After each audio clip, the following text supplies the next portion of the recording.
Igbo lesson with a story. Topic: Teaching on internet. Igbo, English. Number 1 sentence says, Ego bụ onye nkuzi ama ama. Ego bụ onye nkuzi ama ama.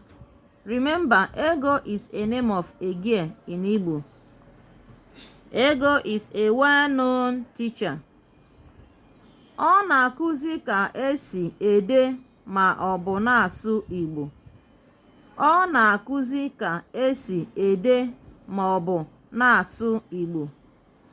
She teaches on how to write and speak Igbo.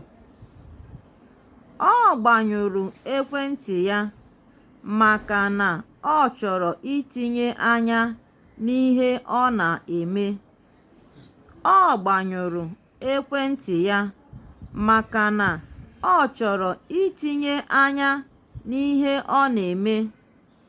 Meaning, she switched off her cell phone because she wanted to concentrate on what she was doing.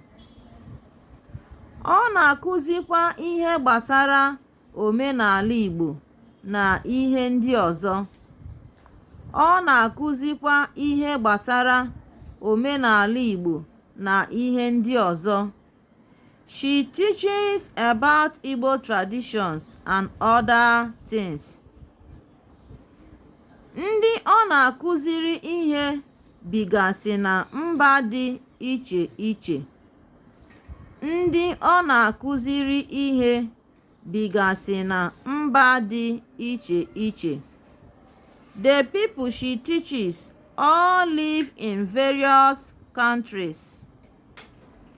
Nkụzi ya na-amasị ha. Nkụzi ya na-amasị ha.